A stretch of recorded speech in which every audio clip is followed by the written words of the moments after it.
But first, Kyle's been a man of travel recently. Recently traveled to, was it Nashville?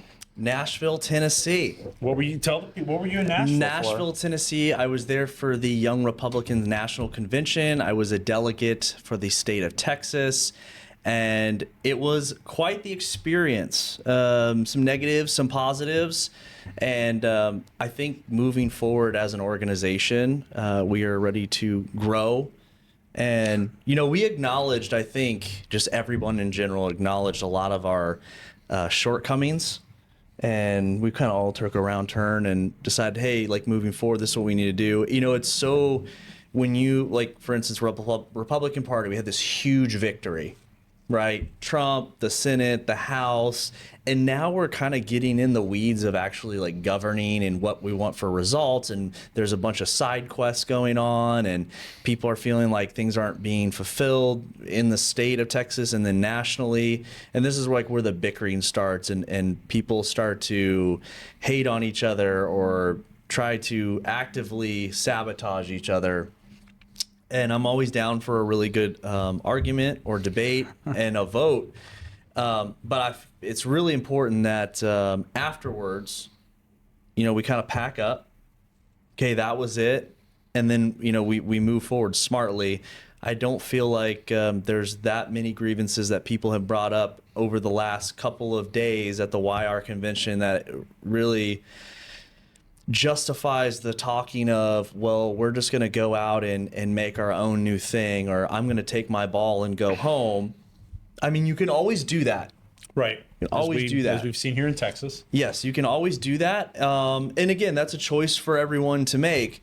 But I was really nonpartisan the entire time I went there. I really appreciated everyone telling me their takes on what the last couple years have held for them and why they don't feel good about it, or why they really feel good about it, or what they'd like to see different. So we will leave it at that, but I am hopeful that in the very near future, maybe we can get some YRs to talk more about it, because as y'all know, and as you know, I go to YRs socially.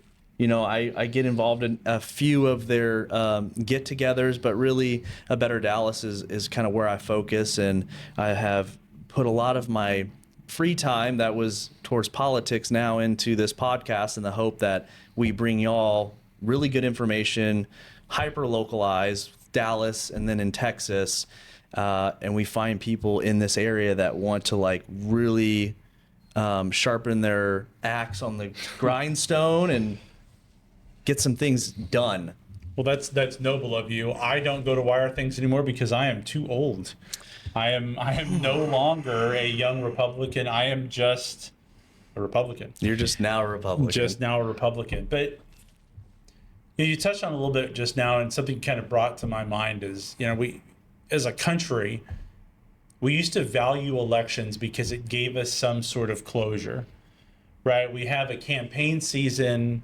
Everybody says their piece. They support the candidates they want to support. And then we get to a point where we have a vote, it's tallied, and we have some finality. And I just feel like, I don't know if it was caused by cable news, I don't know if it's because of the internet. It's the internet. But man, we just don't have that anymore. You have an election, and then it's almost like an afterthought immediately. It's like, okay, well, I still don't like this person. I still want to support them being in that office. Mm-hmm. And so I'm immediately getting ready to get rid of them the next time around.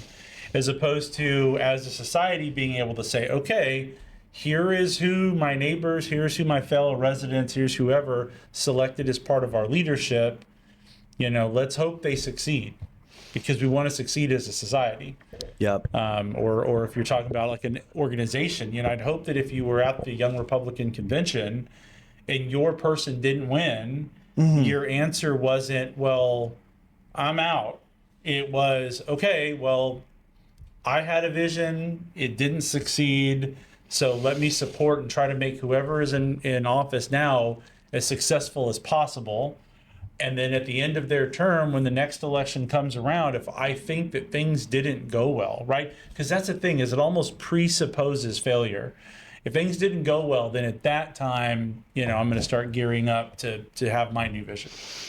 Yeah, no, that is a really good point.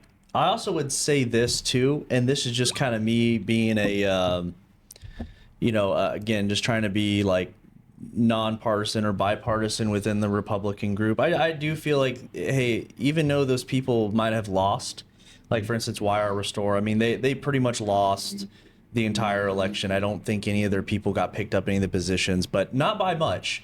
And so that really would send a signal that like, hey, maybe it is incumbent upon the group that did win, YR Grow YR, maybe they should listen a little bit more intently and give them their time of day. We don't want to, hey, you lost, so you're not going to, it's not mob rule. 100%. Right. I mean, you lost the election, but you still have a voice. There still is a constituency that follows you, that likes what you want to say. That's like a type of humble leadership, right? To be able to sit there and say, yeah, this is my mission, this is my vision. But through the course of the election, I learned a lot of people don't share that. So yeah, that's a good takeaway as well. But